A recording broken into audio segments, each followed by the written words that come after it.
Time to talk about nutrition. People are asking me, like, what the hell are you doing now? And I made a couple videos on this, but I think it's worth noting some changes I made to my diet. At the moment, I'm not utilizing the sugar diet at all. A few weeks ago, I was still utilizing it a couple times a week. I think moving forward, there might be a few days a week where I use it intermittently. As I've said before, sugar fasting was when you are primarily having fruit juice, honey, maple syrup, sugar, and candy. That's a sugar fast. The sugar diet is when you are utilizing the sugar fast for the beginning portion of the day, and then later on you're having some protein. For me, it was lean meats and vegetables, and then that would be the end of the day. After doing a diet for a little while, I liked some of the components to it. It's something I might come back to, maybe in the summertime. But as it gets colder, as I've been mentioning, I've been wanting to maybe go a little bit more towards lower carbohydrate again, maybe bring the fats back up a little bit. Don't really know where I sit 100% on whether I'll be doing full-blown keto stuff here and there or not. I probably won't, and here's why. Because as I've been mentioning the whole time, I think I'm going to move into some cycling of carbohydrates, and that's basically what I'm doing now, but I haven't really mapped it out. I haven't really written it down. Just because it's not written down doesn't mean I'm not, doesn't mean that I'm not still cycling my calories. But it's basically a cycling of macros more so than anything else, which is by nature a cycling of calories. I do want to point out a couple things that sometimes people say, when you're doing, keto, you're just cutting your calories, or when you do low fat, you're just cutting your calories, or when you were doing the sugar diet, just cutting your calories. Well, yeah, that is what you're doing. The calories are an overarching theme that has importance, right? What I'm trying to do, just so everybody's clear on what I'm trying to do, my intent is I'm trying to become a billionaire off of your backs and off of every blue collar worker that's watching right now. That's my goal. No, what I'm trying to do is I am trying to make this whole process a little easier for you. That's why I experiment. That's why I explore. And I would like to make weight loss and nutrition and training as fun for some of you as it is for me. I would like to make nutrition and training as fun for your aunt and uncle as it is for a lot of us that are watching this right now. And I would love to be able to build in some convenience. And there's some things that I've found that are convenient. And some of the things that I've found that are convenient are keto. Some of the things I found that are convenient, low fat. Some things I found that are convenient is also the sugar diet. A little bit of sugar diet can go a long way. I don't see anything wrong with somebody waking up tomorrow, having some apple juice, eating a banana, and going and hitting up a workout. Or doing the same thing and having a cup of coffee and a banana and heading off to work. And just kind of having that as breakfast. And then maybe a few hours pass by and maybe they eat an apple or two. And then, dinner time comes around and then they eat. I don't see any issue with something like that. And it's a strategy that can be utilized. Or you can go with some of the other things that I've figured out or discovered. I haven't even necessarily figured them out or discovered them. They're just things that I've done. So sorry for that. But another great one is protein leveraging. Protein leveraging is huge. Protein leveraging, I saw a post from Arnold Schwarzenegger recently, and he was talking about, being vegetarian and whatever else. And I don't care so much about that. But he was saying how he eats, and then he's like, but then I go on vacation and everything goes to hell. And I was like, man, that's a bunch of crap. On one hand, he's Arnold Schwarzenegger. Go ahead and do whatever you want. You had the greatest physique of all time. He's had a little bit of health issues over the years. He's in his 70s. Just go for it, right? And he still works out. He still has health on his mind and all those things. And so maybe he has a good point. He just lets his hair down, so to speak, when he travels and just eats whatever. But to me, healthy food tastes good. To me, chicken and rice with some salsa on it, or some lean ground beef and some lean turkey and some rice. Like, to me, that tastes awesome. To me, a steak and potatoes tastes awesome. An omelet tastes awesome. Like, all these things taste great. When I'm eating low fat, I feel like I have amazing options that taste really good. And when I'm eating keto, I feel like I have amazing options that taste really good, including a keto brick. Like, what a great reason to do the ketogenic diet, just so you can sneak in some keto bricks here and there. And so I think that, like, we should be able to travel with our diet. We should be able to, we should be portable with all this stuff. We should be able to go into any environment and be a chameleon and be able to, blend in with the environment. So even like if I am going to go to a movie tomorrow, okay, maybe I'm thinking, okay, well, movie and candy, they kind of go hand in hand sometimes. Or I could also be a little bit more low carb that day, and I could bring my famous meat bag with me, which is usually like beef jerky and some carnivore crisps. And usually the carnivore crisps that I eat, some of them have a little bit more fat in them, so that would be a day where I would cut the carbs down. You see how you can utilize these strategies going into many different environments, whether you're going to a barbecue or whether some of these holidays are coming up. It's not going to be long before we have Thanksgiving and Christmas coming up. And you could there's many ways to play that. You can just enjoy it whatever the hell way you want. By enjoying it whatever the hell way you want, maybe you are planning ahead a little bit. So maybe now in October, we start Operation Get Less Fatterist, which was a diet program that I started years ago that actually had people do like 4 different types of diets over the last few months in preparation for getting themselves ready, so they didn't have to really make a New Year's resolution in the first place, so they were already ready for the new year.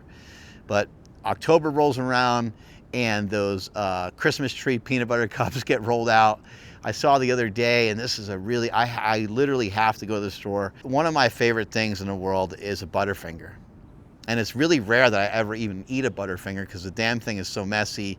You can't eat it in the car. Like, it's just gonna get all over you, crumbles all over you. But they make a Butterfinger with marshmallow in it. And I was like, okay, that is a really good idea. Like, that's amazing. So I might have to go and eat one of those. Some of the iterations of peanut butter cups that they've made, they've missed the mark. They don't work. You can't add caramel to a peanut butter cup. It doesn't work. They tried to mix it and blend it with a Oreo cookie. That's not a good idea. Blending a peanut butter cup, though, with marshmallow would be a great idea. And maybe even I'll do that. Like, just take a peanut butter cup, take the Christmas tree peanut butter cup, and dip that son of a bitch in some fluff, some marshmallow fluff. That would be like the greatest thing. I can already picture how it tastes. Anyway, I was talking about trying to stay on plan and stay on point. I got distracted there for a little bit. There's so many different strategies you can employ and utilize, and that's what my diet's going to be moving forward. And maybe I'll map it out. Maybe I'll share something with you guys just so you have something written out. I don't really love to do that. I don't love to like give you guys specifics because I want you guys to just, have a lot of it up here so that you can utilize it and learn how to have it become part of your life the way that I have. But I also understand, like, sometimes it's nice to have it written out. Okay, Monday I do this, and then you can kind of implement it into your life. The way that I'm like currently eating right now, I eat rice, I eat potatoes, and I eat lean meats. I'm trying to think if there's been any other, really the only, like, I guess, weakness I have in my diet right now, or like something I'm lacking, is I do wish I ate a little bit more vegetable. But I am mixing in some vegetables here and there when I cook. You guys see Smelly's kitchen. I'm cooking up different meals, and I usually try to throw in some vegetables, but I could still probably do a little bit better job. Not that I think like vegetables are gonna, like, save my life or anything like that, but I do think they're important in general. I even kind of have a theory that sometimes when people talk about anti-nutrients of vegetables, I actually think they play an important role. I think hormesis, a little bit of bad, basically a little bit of poison, goes a long way. And so even, with broccoli, broccoli is going to kill you, like all the different stuff. I do think that it has some benefit. Addiction is a really brutal thing. And what I want to encourage you all to think about and to look into for yourself, don't just take my word for stuff, just try stuff. Order some blue light blocking glasses. I know you're like, oh my God, like she already shut the channel off. But go buy some blue light blocking glasses, start to utilize them a little bit more, especially at night. You want to buy glasses that are red tinted, red/orange, but not yellow. Okay, the yellow is not going to be enough. The yellow is nice to like look at your phone and stuff, and it's like it's a little bit better than nothing. But you want to get red, and the reason why I'm bringing this up is because people are sweet. Not even people. We're all very, very addicted. We're addicted to our phone, and we're addicted to the TV. We have to stack pleasures. We can't just be filming fitness videos, which is something I love to do, but I got to stack this new brew in with it, right? We always have to stack things together. You can't just like go meet up with your buddy in the morning to go do something. You have to like be there with your coffee in your hand, right? Like you can't just enjoy like a walk with your dad or something. You're like, let's grab a coffee first and then do that. Things are just never enough. We're addicted, and we try to really like stack these things on top of each other. And the TV and or gaming, it's like, I hate to be the fun hammer and tell people, hey man, you can't be playing video games. But you can't be playing video games because a lot of times you're stacking it with bullshit stuff. Now, if you still want to play video games or you still want to watch TV, I still want to watch TV. I actually love video games. I just haven't played any of them in a long time, which is really sad. But anyway, get some blue light blocking glasses and still do your thing. And you might notice that it might help you calm down some of the noise. Try to turn off more of your lights. The combination of blue light and you being hungry and you wanting to snack, I think is massively connected. You might think something different. You might not believe it. You might not believe that the human body is the greatest computer of all time. The input that we get in our eyes, when you're only getting directly blue light into your eyes, I personally think that it causes addictive behavior. It's the reason why our casinos and the reason why a lot of things are set up to be super bright. Think about how insanely bright the mall is, right? When you go to the mall, you're like, whoa, what the hell? Like, why is this so bright here? And I'm not saying that like there's some big conspiracy theory or something to empty your pockets or whatever. I don't even know or care about any of that. But what I care about is, again, helping people find convenient ways to help themselves with really trying to calm everything down a little bit, and really trying to get ourselves to a point where we are in more control. So just give it a shot. I personally noticed some changes in myself. I don't have the same cravings that I used to. The cravings for even the peanut butter cups and the Butterfingers and the stuff like that, I can go eat one right now. It's not gonna trigger me to do anything. It's not gonna trigger me to do anything at all. I'm well beyond that because of some of the other positive habits that I've stacked over the years. It's been really helpful, and I think it will help a lot of you. Blue light blocking glasses are kind of akin to a gluten-free brownie. You don't get on a gluten-free diet to eat a gluten-free brownie, but it is an option for when somebody wants a brownie and they need to be gluten-free. When it's dark out, it's supposed to be dark. We're supposed to see darkness to help us release melatonin. My understanding is melatonin builds up throughout the day by seeing some of the sunlight and so forth, and there's this relationship between other hormones and there's other biochemistry going on in the body, and then for it to get released properly, again, it's my remedial understanding of some of this is that your melatonin only gets released when you see darkness. So it needs to be dark, and we're not seeing darkness because we're like, if you have a TV in your bedroom, bad habit. I mean, I would go as far as to say you should try to never watch TV in your bed. We have one. My wife likes to watch TV in there. I go in there, I throw my eye mask on, and I go. I'm also in there with the, it's like, I love her. She can do whatever the F she wants. She's my wife. So I'm not going to be like, hey, we got to throw this TV out. I'm not going to be a dick. Like, who who I don't care about it that much, you know. For it to, I'm not gonna have what do they call it, a sleep divorce either. I'm not gonna like go sleep in the other room. I think that's not good. So I'm not going down that path either. But just try it. Just try it out as a new habit, something that you can utilize. I've noticed some big changes from it. I mentioned to a couple friends recently, and I had a couple of them report back to me. Now look, it's not like you're not still looking in the freezer for ice cream, right? It's not gonna completely cure you, but it's helping you to get one step closer. And what happens is when you put those red light glasses on, those blue light blocking glasses on, I use EMR Tech. You can use whatever the hell brand you want, but that's the brand I use. Do a little research, you know, find out, you know, what's a good brand that you can use. Like, yes, you can order some off Amazon, but I would encourage you at the very least just like look at reviews and just do a little investigation. It's so easy to do these days. But what will happen is you'll be wearing these glasses and you can't see shit. You can't see color as well anymore. So you're watching a TV or a movie or something, or a series with your wife or your girlfriend or whatever it might be, and you're like not as interested in it. You're also not as interested in effing around on your phone while you're trying to watch something as a couple. So you're still able to see it, you're still able to watch it, you're still able to enjoy it, but it's not like you're going to be like, oh, let's watch the next one too. Let's watch the next one. So, and you're not going to stay up as late.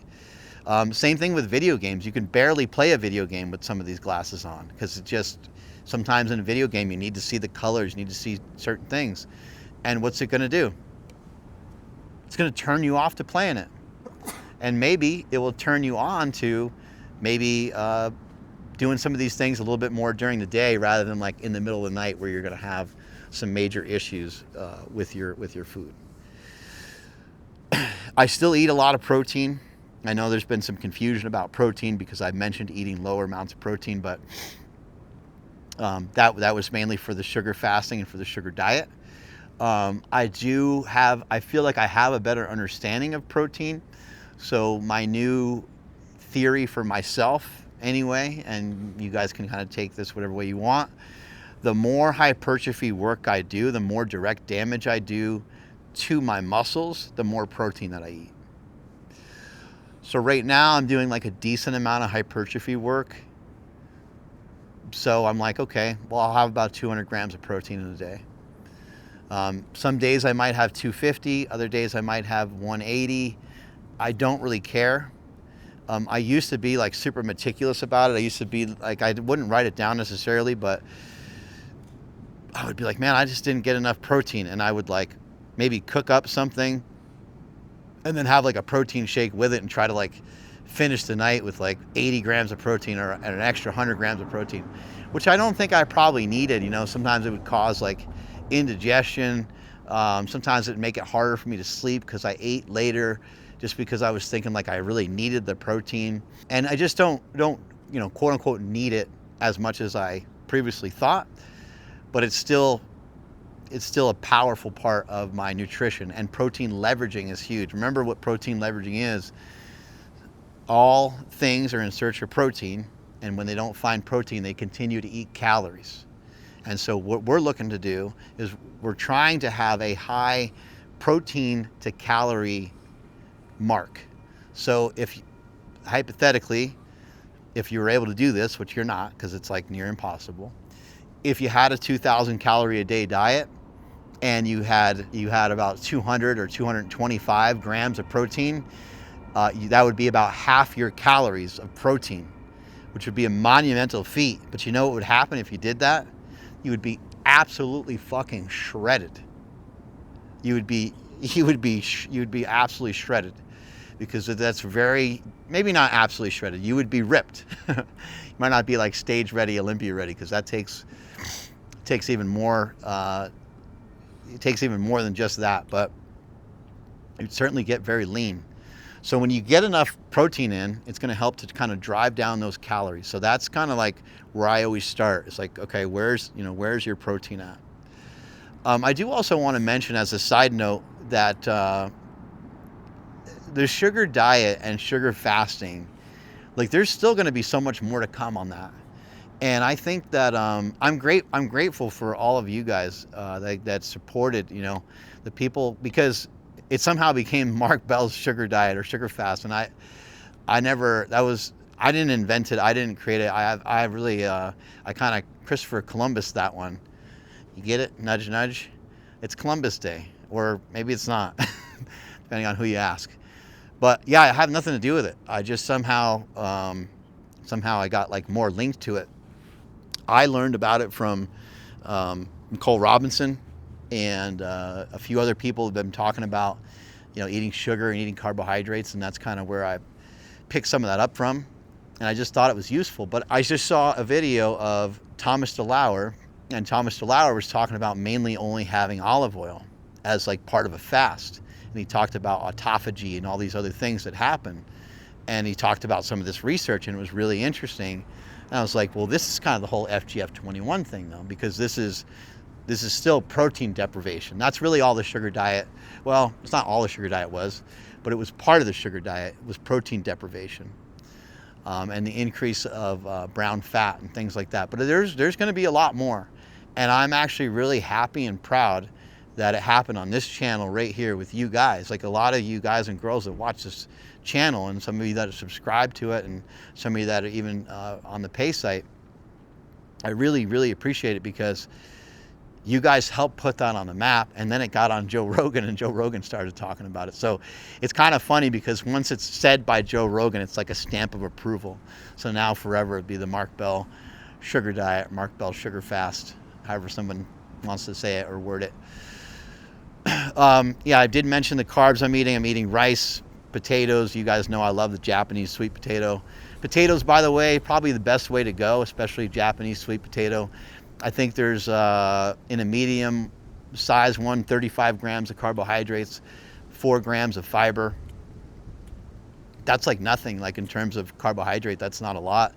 So you could have 2 medium or 1 giant ass Japanese sweet potato, and it's really not going to yield a lot of calories, but it will give you like a decent amount of energy along with a decent amount of fiber. So I think that is a really huge victory. I have been having some dark chocolate. Of course I left that out. I went to the store a few days ago and just bought a bunch of different fancy dark chocolates. And I've been doing that for maybe about the last 3 weeks. Now, for me, with the darker chocolates, I only like them so much. So, like I like peanut butter cups, right? So, but I'm not going to buy peanut butter cups because I'm going to eat way too many of them. With the dark chocolate, I'm not going to eat like a square, right? But I'll eat like half a bar. I might eat an entire bar. But with me starting to run again, it's really just, it's of no major consequence to get some of those extra calories.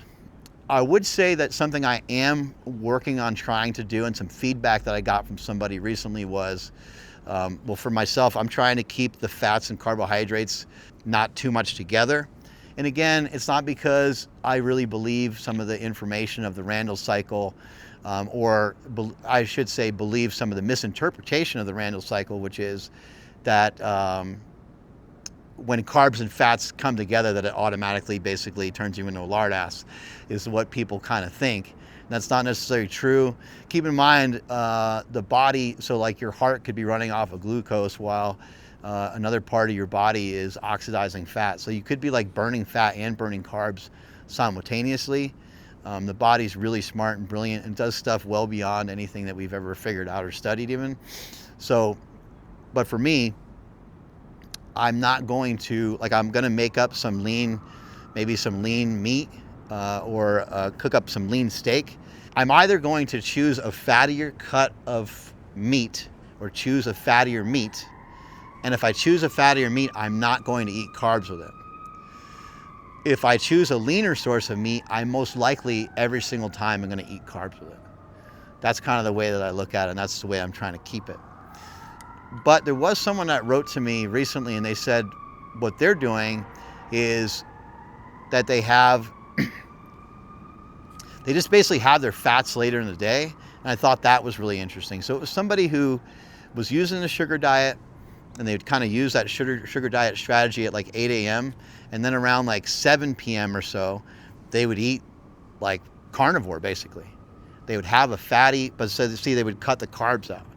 And this guy was kind of reporting to me, he's like, I'm having really good results with this. Now that makes a lot of sense because there's so many hours between the two. I mean, we could sit here and try to like figure out why that works or why that's effective, but it's pretty obvious that the distance between the two is allowing the body to kind of partition those calories out correctly. I'm getting in a lot of steps. I'm getting in a tremendous amount of lifting. I've been doing farmer's carries. I've been doing stones. I've been throwing med balls. I've been working on like rotation stuff. The one thing that I say that the one area that I can improve upon, but this is only messed up for right now because I started running and I forgot how sore running makes you in the beginning. So it's making my body very tight because of the soreness and the stiffness. It's like today my spine is really tight. But I'm like, oh, it's going to be an adaptation of like lifting those stones and some adaptation from running and just standing and even like walking for such long periods of time sometimes makes my body a little stiff.